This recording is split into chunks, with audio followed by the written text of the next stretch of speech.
হরে কৃষ্ণ।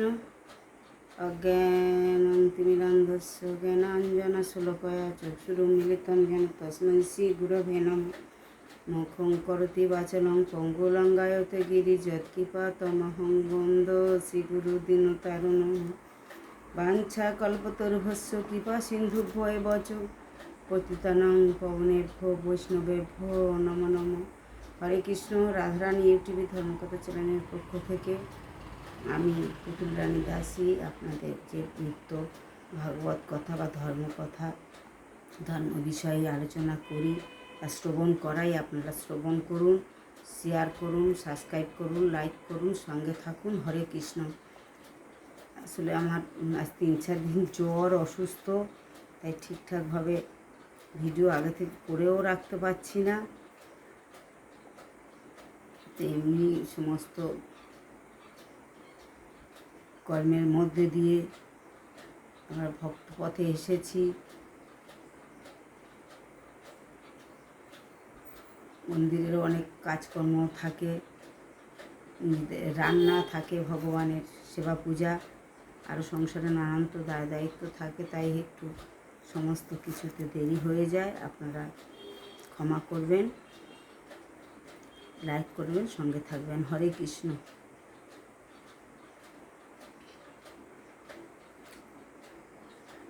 যেমন নিত্যানন্দ প্রভু প্রেমে প্রসার খুলে দিয়ে আমরে প্রেম দান করে গিয়ে পাত্র বিচার না করে বিশেষ করে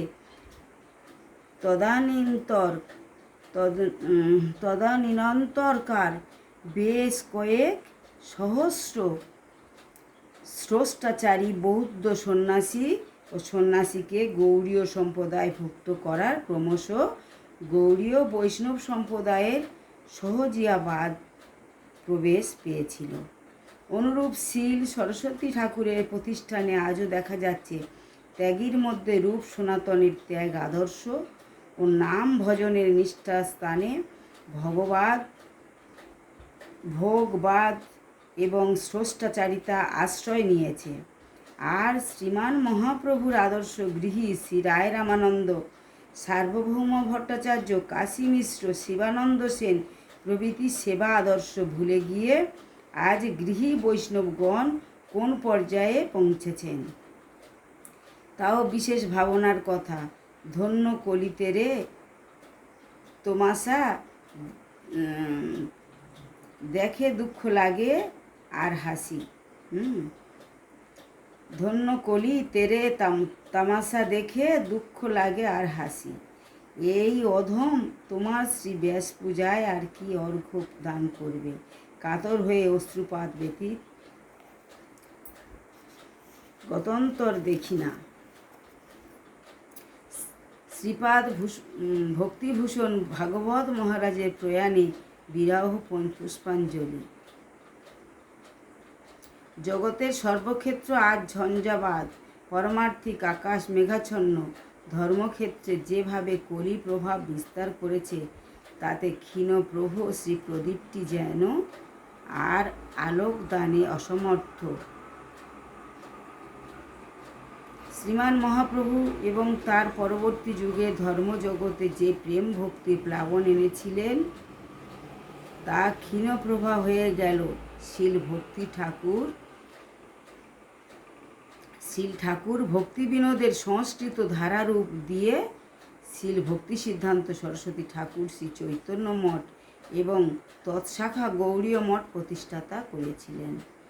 জগতের লোকের সবই আশা হয়েছিল যে এই ভক্তিধারা অক্ষুণ্ণ থাকবে, কিন্তু যতদিন যাচ্ছে ততই মানুষ হতাশ হয়ে পড়ছে। বিশেষ করে শিল সরস্বতী ঠাকুরের মঠের যে ত্যাগীর আদর্শ সেটা প্রায় লোপ পেয়ে গেছে। পরন্তু ভোগের এমনই লোলুপতা যার মধ্যে সাধারণ শিষ্টাচারিতাও আজ বজায় রাখা দুরূহ। এখন কতিপয় ত্যাগের আদর্শ জীবনধারা দিয়ে মঠের উদ্বেগ রক্ষা করাতে যত্নশীল। তাদের মধ্যে অন্যতম একজন শ্রীমৎ ভক্তিভূষণ ভাগবত মহারাজ, যার নির্যানটি মঠের কি গৃহস্থ কি ত্যাগী সবাই এর মধ্যে চরম বেদনাদায়ক। তিনি গত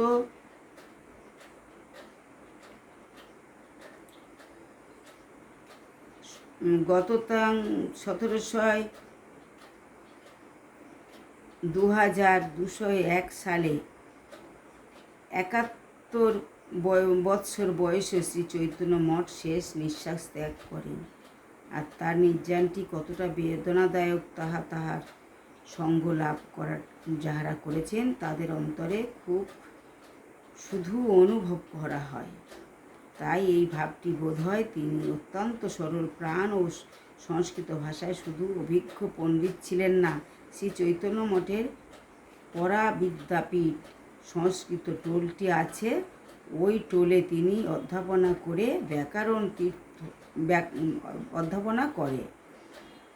করেছিলেন ব্যাকরণ, তীর্থ, বৈষ্ণব দর্শন ইত্যাদি পরীক্ষায় উত্তীর্ণ হয়ে পরবর্তীকালে ওই টোলের মূল অধ্যাপক পদে ব্রতী হন।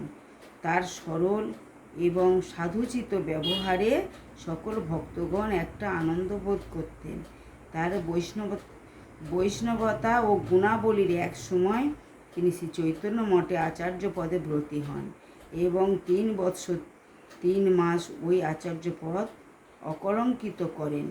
আর বৈষ্ণবতা ছিল সরল এবং স্বাভাবিক। হরে কৃষ্ণ। বাঞ্ছা কল্পতরুভ্যশ্চ কৃপা সিন্ধুভ্যেব চ পতিতানাং পাবনেভ্যো বৈষ্ণবেভ্যো নমো নমঃ।